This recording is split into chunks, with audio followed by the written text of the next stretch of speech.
Here are the Amish's 35 homesteading hacks that you wish you knew sooner. Chow Chow vegetable relish canning. Nothing in the Amish kitchen goes to waste, not even the last green tomato or limp cabbage leaf.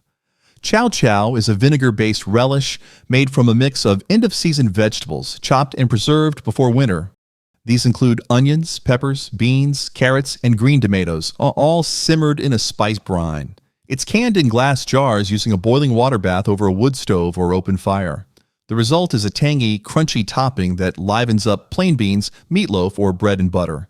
Store jars in a root cellar away from light. For extra kick, add mustard seed and turmeric to the brine. Dry apple schnitz in attic. Without electricity, drying apples the Amish way relies on warmth and air. Sliced thin and called schnitz, apples are laid on wooden trays or mesh screens and placed in the attic or near a wood stove. Properly ventilated attics act as natural dehydrators during fall. The warm, dry air slowly removes moisture over several days. Once dried to a leathery finish, schnitz are packed in cloth bags or sealed glass jars. They last through winter and are rehydrated for pies, dumplings, and oatmeal.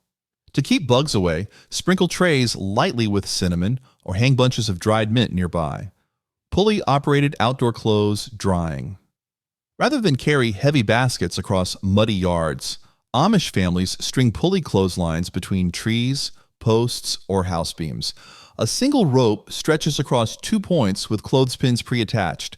Laundry can be clipped from one porch end, then pulled out across the yard using the pulley. This method keeps clothes high off the ground and rotating into the breeze. It's especially helpful in winter when sun is short and snow piles up.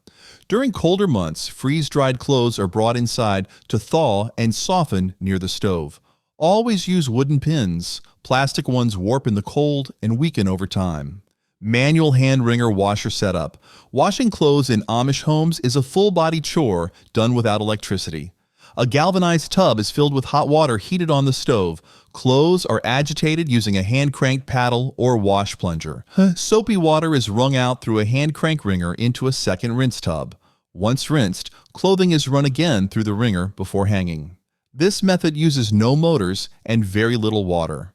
Wash days are long, often communal, and typically done once a week. For better stain removal, soak soiled garments overnight in lye soap and cold water before scrubbing the next morning. Winter quilts for door insulation. Thick quilts don't just belong on beds. They're also pressed into service as insulation. Amish homes often hang heavy patchwork quilts over doors and drafty window frames during winter. Tacked to nails or pegs, they block cold air and help hold stove heat indoors.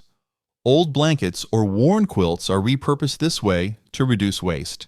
Because Amish homes typically lack modern insulation, these fabric barriers are both functional and decorative. For added warmth, some families sew extra batting into these door quilts and rotate them each season to minimize fading and fabric wear. Homemade black pine tar salve. Black salve made from pine tar, beeswax, and lard is a staple in Amish first aid kits. Known for its drawing properties, it's applied to splinters, boils, and minor skin infections. Pine tar is collected from firewood or purchased from local sawyers. It's melted down with rendered lard and strained, then combined with beeswax to thicken. The mix is poured into jars or tins and allowed to cool. Salve is stored in pantries or ice boxes year-round. Always apply to clean skin and cover with a cloth wrap. For deep splinters, reapply nightly until the foreign object surfaces for removal. Horse-pulled crop field sprayer. For generations, Amish farmers have relied on horse-drawn crop sprayers powered entirely by motion.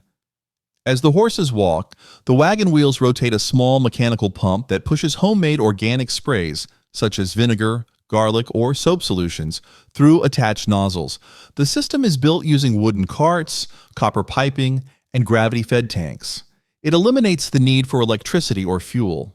Spraying is usually done early in the morning when winds are calm. Fields are walked before each use to check nozzle alignment. To avoid clogging, always strain liquid mixtures through a cloth before adding them to the sprayer tank. Wind-powered deep water pump. In Amish homesteads, tall windmills aren't just decorative. They power deep well pumps through mechanical force alone. The rotating blades drive a rod system connected to a piston pump that draws water up to storage tanks or troughs. These setups work without gas or electricity, making them ideal for remote farms. Some include vane adjustment systems to redirect the blades during storms. During freezing months, pump heads are wrapped in old blankets or burlap to prevent ice buildup. Lubricate all moving parts regularly with animal-safe grease. If possible, face the windmill to the prevailing summer breeze for consistent water flow. Use 12-volt off-grid lighting system. Some Amish homes that allow limited electricity use 12-volt systems charged by off-grid sources. These systems rely on deep-cycle batteries powered by solar panels, wind, or diesel generators. Lights are kept minimal, usually bare bulbs or kerosene-like lanterns wired with toggle switches. The low draw allows lights in barns, buggies, and kitchens without straining the battery. Wiring runs along beams and is hidden beneath wood trim. Most homes switch bulbs off at dusk to conserve power. To extend battery life, charge only during sunny hours, and check water levels in lead-acid cells every month using a manual eyedropper. Stack loose hay into haycocks.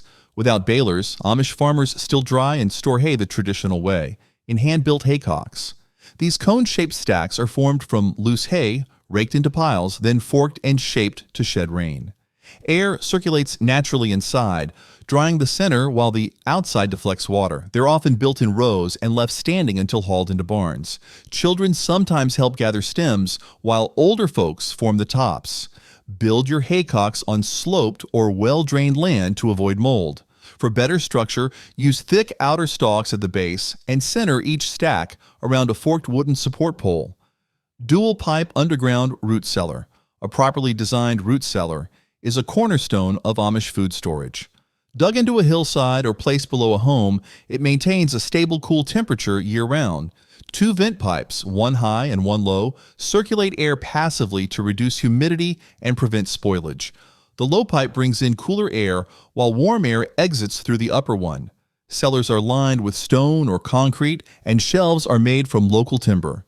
Produce like squash, apples, and cabbage is stored on straw-lined shelves or hung from ceiling beams.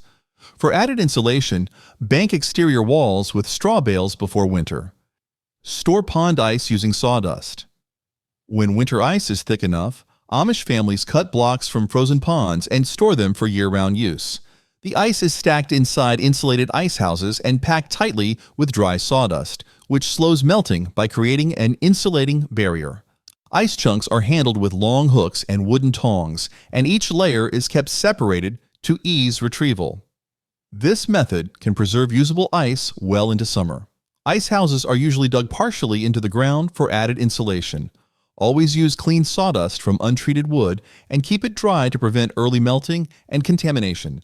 Cool perishables with spring house water.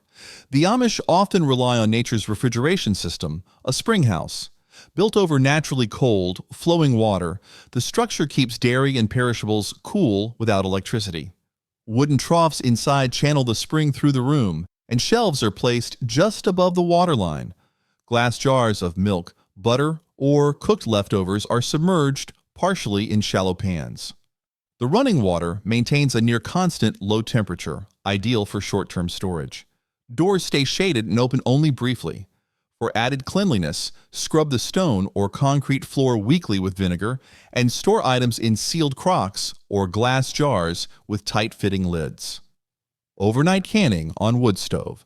In Amish homes, canning season often extends into the night, especially when the wood stove is already hot. Large kettles are filled with sealed jars and simmered slowly overnight.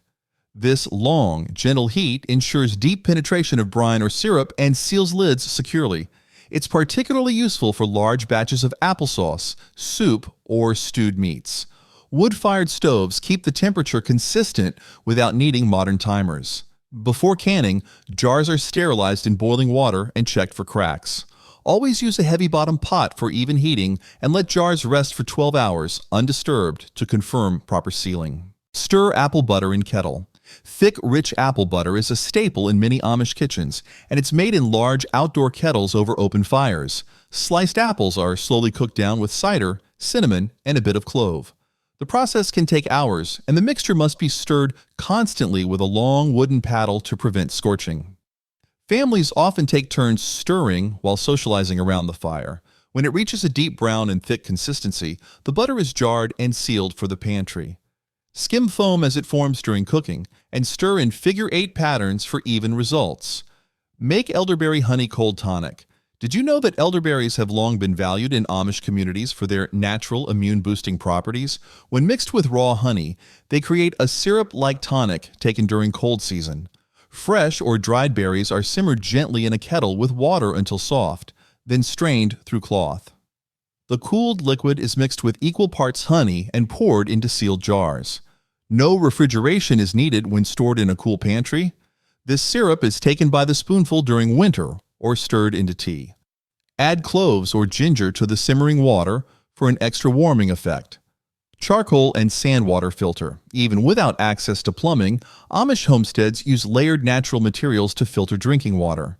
A simple barrel or clay pot is filled in layers, large stones at the bottom, followed by clean sand, and finally crushed hardwood charcoal. As water trickles down, impurities are removed by each layer. This method reduces sediment and odors, making spring or rainwater safer for drinking. Water is poured through slowly and collected from a spout near the bottom. Refresh the charcoal monthly and sift the sand to keep it from compacting. For best results, let filtered water sit overnight in covered crocks. Use marigolds for insect control. Marigolds are more than just colorful flowers in an Amish garden. They serve as natural pest control. Their strong scent confuses many harmful insects, including aphids and nematodes, disrupting feeding and reproduction. These cheerful blooms also deter rabbits and attract beneficial insects like ladybugs and hoverflies. Amish farmers plant marigolds in rows alongside beans, cucumbers, and especially tomatoes. French marigolds are favored for their dense scent and compact growth. Marigolds even release compounds through their roots that help cleanse the soil. For best results, sow marigold seeds directly in warm soil and replace faded plants mid-season to maintain strong aromatic coverage. Feed crops with manure tea. Instead of synthetic fertilizers, Amish homesteaders often rely on nutrient-rich manure tea to boost garden productivity. Aged horse or cow manure is placed inside a burlap sack and steeped in a barrel of water for several days. The resulting liquid is dark, earthy, and rich in nitrogen and beneficial microbes. Once diluted, it's applied to the base of vegetables using a ladle or old watering can. This natural feeding method supports soil health and reduces dependency on commercial additives.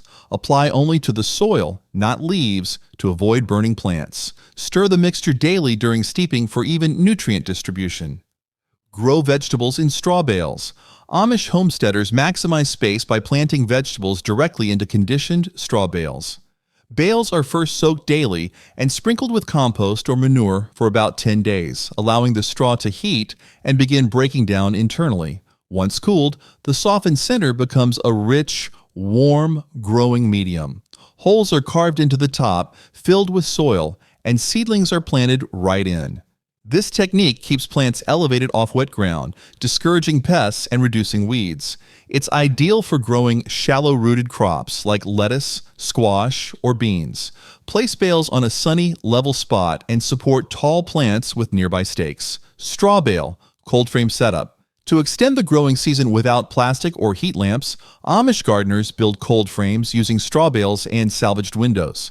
4 tightly stacked bales form the perimeter, while an old glass window is laid flat or angled on top. This simple setup traps solar heat, shielding seedlings from frost and wind. Inside, seed trays are kept on boards to avoid contact with damp ground. Open the window slightly during sunny days to prevent overheating and allow ventilation. When not in use, the bales can be composted. For extra warmth, line the interior with dark cloth to absorb heat. Grow madder for fabric dye. Madder is a traditional dye plant still grown by Amish families to color yarn and cloth in rich reds. It's a slow-growing root crop that thrives in well-drained soil and full sun. Roots take about 3 years to mature and are harvested in fall, cleaned, dried, and ground into powder. Boiled with a mordant like alum or iron, the resulting dye binds beautifully to wool, linen, or cotton. Different minerals produce shades from orange to deep burgundy. The tops of the plant can be composted. For best color extraction, soak roots overnight before simmering them in non-metallic pots. Plant herbs for home remedies. In many Amish homes, the garden doubles as a medicine chest. Herbs like peppermint, yarrow, echinacea, lemon balm, and chamomile are cultivated for natural remedies. Peppermint aids digestion, chamomile soothes nerves, and yarrow is used to slow bleeding. Most herbs are grown near the kitchen or porch for quick access and picked early in the morning for best potency. Leaves are air-dried by tying bundles and hanging them from rafters. Once dry, they're stored in labeled glass jars. To prevent mold, make sure herbs are brittle before storing. Rotate old jars yearly to keep your supply fresh and effective. Repair treadle sewing machine setup. When electricity isn't used, the treadle sewing machine becomes the backbone of clothing repair and home sewing. These machines operate by foot power alone, using a belt attached to a cast iron pedal base to move the needle. Amish families often pass them down, repairing worn belts with leather straps or waxed cords.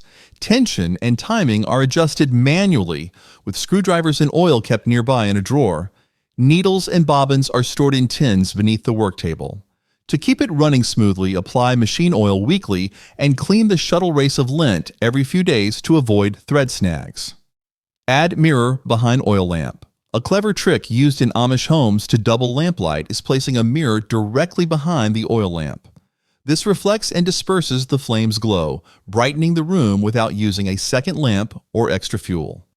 The mirror is usually set on a shelf or mounted to the wall at head height.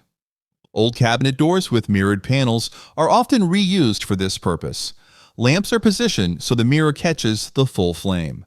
Clean both surfaces regularly to avoid soot buildup.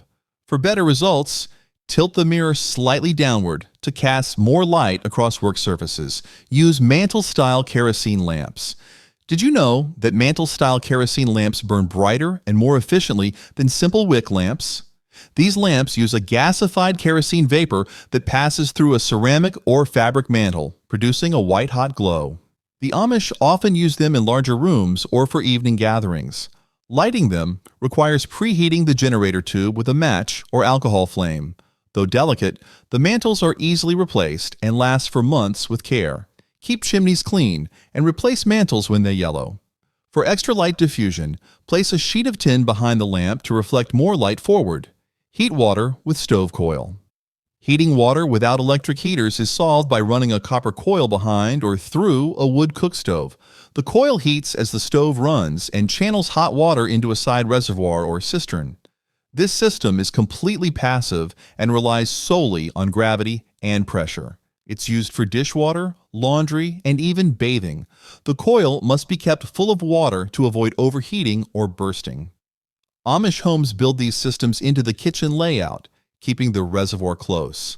Flush the coil monthly with vinegar to remove mineral buildup and ensure even safe heating all winter long. Sew reusable cherry pit warmers. Instead of disposable heat packs, Amish families sew reusable warmers filled with dried cherry pits. When heated near a stove or in a warming drawer, the pits retain heat for hours and emit a soft, earthy aroma. Stitched into cloth pouches, often made from scrap flannel, they're used for sore muscles, warming beds, or easing chills. Cherry pits are preferred for their lightweight and gentle texture. Bags are stored near the stove and rotated for reuse. To extend life, double-stitch seams and avoid overfilling. If pits absorb moisture, dry them on a tray near the stove before resealing. Bleach shock clean the water well. Maintaining well water quality is vital, especially when it's your only source. Amish families periodically shock their wells by pouring in a specific ratio of bleach, allowing it to sit and sanitize the system. This eliminates bacteria, algae, and iron bacteria buildup. After several hours, the well is flushed by running outdoor spigots until the bleach smell fades. All household lines are also flushed to clear the pipes.